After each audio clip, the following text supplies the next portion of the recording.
So I've got some leftover resin, and it's entirely too much, I think, to just pour into a mold. So I got a little tray here, and I thought I would utilize this, and I've also got it all poured into a cup, so it's kind of a dirty pour. Let's see how this turns out.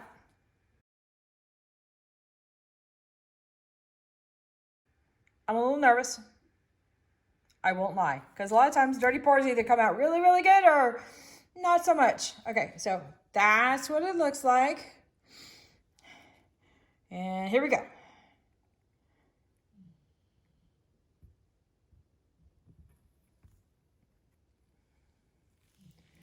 All right, let's see if we can cut that off real quick.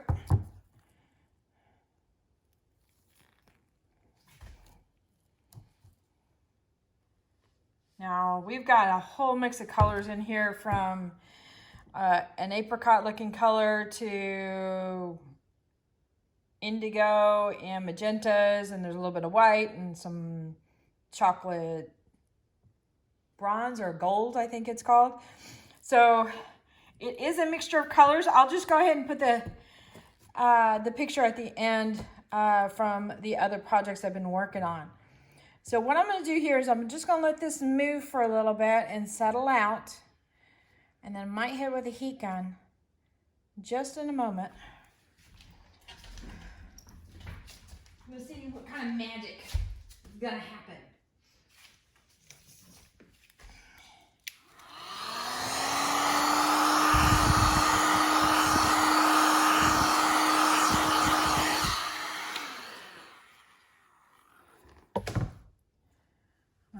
Got some cells popping up, or AKA bubbles, I think in this case. So all I'm doing is tilting it up the edges just a little bit.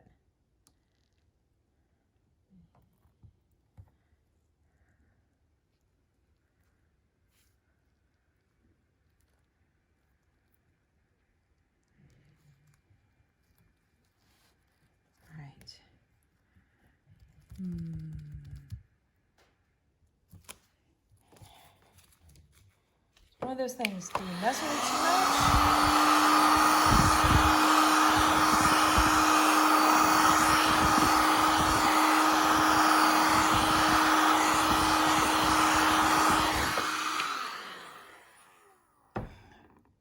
Or do you leave it like that?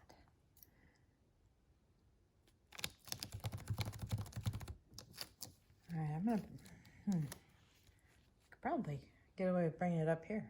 Ooh, I warmed up the tray. That's kind of fun. Those are like some thick bubbles or cells.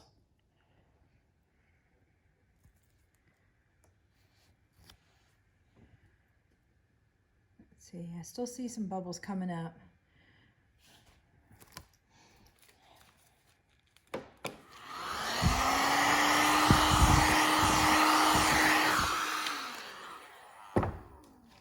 Oh shoot, I just looked in my cup. Even it looks interesting. Wish I could take a slice of that. That would be pretty. All right, I'm gonna put this guy to the side for a little bit, hit it with the heat gun, probably in about maybe 15 minutes, catch any other bubbles that come up. And we'll see what this guy looks like in the morning. I'm kind of excited, because even just in this little bit of time, it's changed.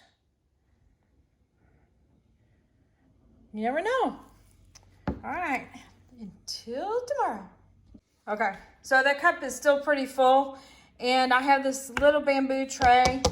That actually is a perfect size for like creating a tray to like throw your keys and wallet or loose change in. In fact, I've done these for my boys to have a little piece of home that they could take back and forth with them to college, and I use one as well, and it's a pretty handy size. But I've got probably half a cup still of resin, and doesn't that look pretty on top? I wish I could just put that right there. Okay, so what I'm gonna do, I'm just gonna pour. It's getting pretty thick, so it's close to its working time being done. And I'm concerned about that part.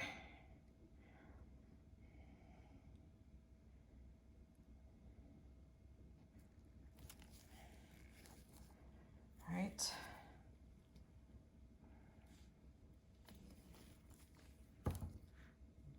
I'll let that do its thing for a moment.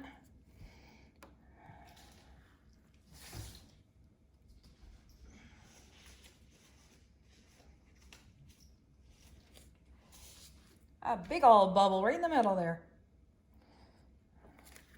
All right, let me go ahead and heat this up just a bit.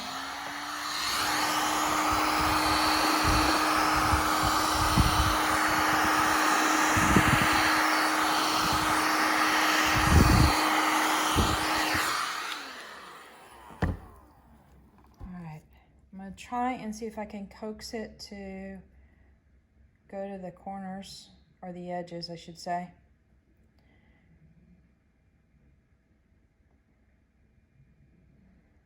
All right.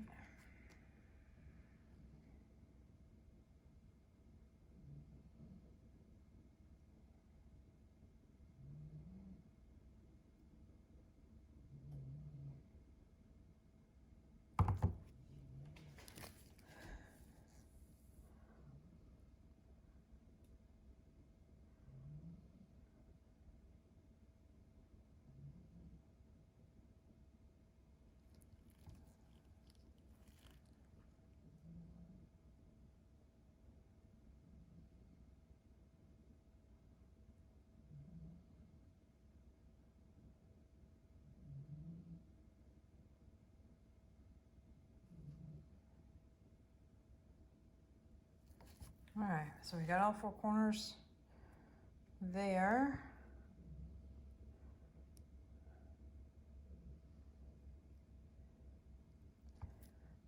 All right, heat that up a little bit more.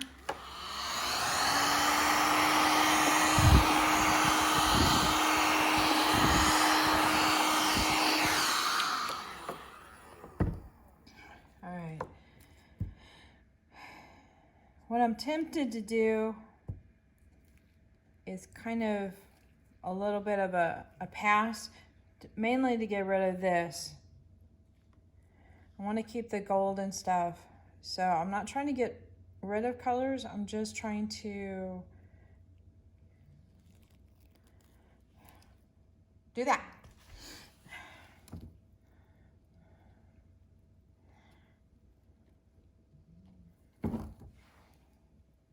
Oh yeah, we're getting the marshmallow fluff time. Yeah, that might work out pretty good. So I've got some cells developing and they're pushing all the way through the layers here. So this could be really, really, really interesting after it's done cooking. Or curing, I should say. Oh, yeah, we're getting the marshmallow fluff here. This is not good. It's even hard to get off the gloves.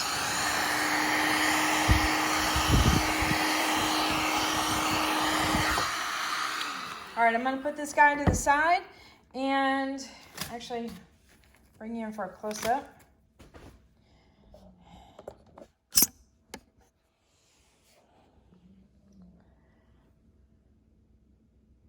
It's very delicate, but there's a lot going on.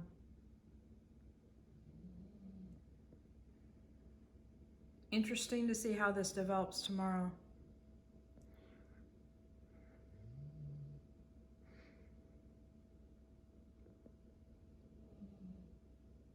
It's cool. This is a perfect project for me to show you what I do with my leftover resin. Especially when you get a little bit too adventurous and you mix up way too much. Oh well.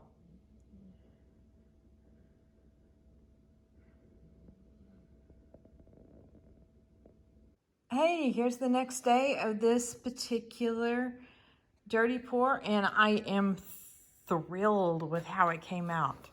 I mean, this is a little bitty dish. I mean, see the size of my hand here? But it packs quite a punch. There's a lot going on this thing.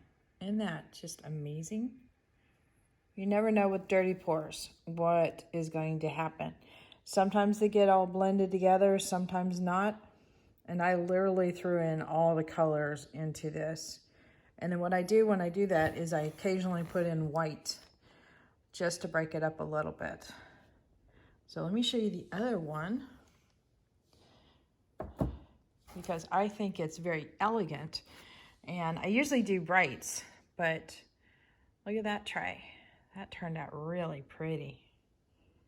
And in fact, the colors aren't even doing very well right now. Let's see if I can get it to balance out a little bit. No, not a whole lot. I thought if I introduced my hand in there, it would shift a little bit. But let me bring you in close. Okay, focus.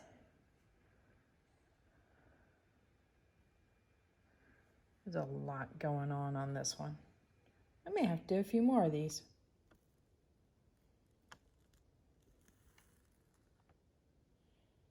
Love these deep pockets, and you can see so much going on in there. And especially when you get these nice little soft waves and little bitty bubble cells in there, but yet also this one's got like multiple layers of colors going on without them actually blending together. So it reminds me a little bit of kind of natural like stone and stuff, especially like in this little thing here. I mean, there's like one, it's just, I can't even count how many colors there are in that. And it shifts to magenta and goes to the copper and then the cream, just blah, blah, blah, blah. Whole bunches of stuff going on. Very pretty, a little bit of peak. I have some deep purple in there. But it's all super, super smooth on the surface. There's no texture whatsoever. I don't even know if I could do a... See, it's so shiny. Alrighty. So hit that like button, hit the subscribe button, but definitely hit the bell to get notified next time I put a video up. Later, y'all.